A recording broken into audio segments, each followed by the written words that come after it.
안녕하세요. 산부인과 전문의 유지연 신나리입니다. 오늘은 삼성서울병원 김성원 교수님을 모시고 피임약에서 많이 궁금해하시는 것들에 대해서 좀 알아보려고 합니다. 교수님, 피임약은 성분이 어떻게 되나요? 일단 기본적으로 우리가 생리를 하는 데 있어서 가장 중요한 호르몬은 두 가지가 되고요. 여성 호르몬이랑 배란 호르몬 이렇게 되겠습니다. 두 가지 체제가 복합되어 있는 게 이제 호르몬 성분이라고 보시면 되겠고요. 대부분 이 여성 호르몬은 거의 비슷하고요.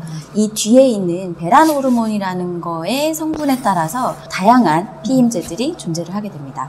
많이들 궁금해하시는 게 처방받은 게 더 좋다고 하는데 처방해주세요. 이렇게 얘기하시는 분들도 있잖아요. 정말 많아요. 처방약이 더 좋은 거 아닌가요? 이렇게 물어보시는 분이 꽤 많은데요. 어떤 차이가 있을까요? 네, 그러니까 처방하는 약은 일단은 그 배란 호르몬 제제가 드로스피레논 제제가 있는 경우가 많습니다. 그 특징 자체는 부종 같은 게 조금 덜하고요. 그다음에 남성 호르몬 과다가 있을 때 그런 걸 좀 낮춰주는 효과가 있기 때문에 어떻게 보면 좀 장점이 많은 제제기는 하는데, 그러니까 이게 그 배란 호르몬이라는 게 1세대, 2세대, 3세대, 4세대 이런 식으로 나뉘어지게 되는데, 그게 좋고 나쁨을 떠나서 개발된 시점, 속도 이런 거에 따라 나뉘어진 거라 사실 뭐가 더 좋고 나쁘고는 좀 그런 차이보다는 저희가 처방을 하는 그 4세대 배란 호르몬이 들어가 있는 경우에서는 혈전의 위험성이 조금 높아질 수 있어서 일반적으로 약국에서 구입하실 수는 없고 처방을 해서 구입해서 드실 수가 있겠습니다.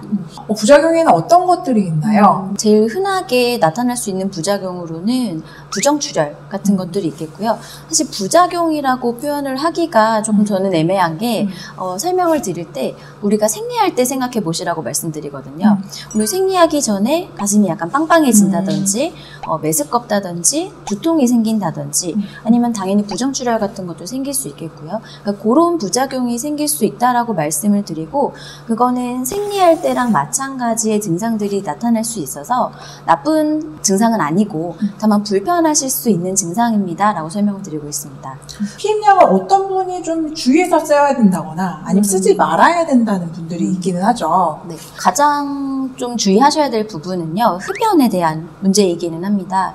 그래서 예전에는 그 항목이 없었었는데 최근 들어서 이제 추가가 된 금기사항이 35세 이상이면서 흡연하시는 분들은 금기로 되어 있으시거든요. 그래서 혹시나 이제 피임이 꼭 필요하시고 피임약을 꼭 먹어야 되는 상황인데 흡연 중이시라면 그거는 반드시 끊으셔야 되고요. 그다음에 또 간질환 같은 게 있으시거나 혹시 진단되지 않은 질출혈, 그러니까 혹시 뭐 작은 경부암이라든지 내막암의 가능성이 있기 때문에 잘 모르지만 계속 출혈이 있으신 분들도 주의하셔야 되겠습니다. 그러면 흡연을 하고 있는데 이제 안 피울게요. 그러면은 먹어도 됩니까? 흡연을 당장 끊었다라고 해서 그 몸에서 그 효과가 나가는 것은 아니기 때문에 흡연을 또 줄이신다는 분들도 계시거든요. 네, 그래서 흡연을 줄이는 거는 도움이 되지 않고요. 완전히 금연을 하셔야 되기 때문에 나 많이 피던 거 줄일 테니까 약 주세요라고 하는 거는 안 되십니다.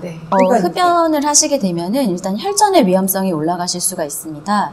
그래서 피임약이 우리가 호르몬제는 다 혈전의 위험성이 조금 올라갈 수 있는데, 거기다가 흡연까지 하시면 위험성이 매우 올라가기 때문에 35세 이상이면서 흡연하시는 분들은 일단 반드시 피임약은 드실 수가 없다는 거를 꼭 기억하셔야겠습니다. 병원에서 처방받으면 우리가 혈전증에 대한 처음 드시는 분한테는 설명을 드리는데 그냥 약국에서 그냥 받아서 드시는 경우에는 충분히 설명을 못 듣는 경우도 있고 혈전증이 도대체 뭐야? 어떤 증상이 나타나는지 몰라서 정말 응급 상황이 생겼을 때 병원에 가야 되는지 안 가야 되는지 모르는 사람이 있을 것 같아요.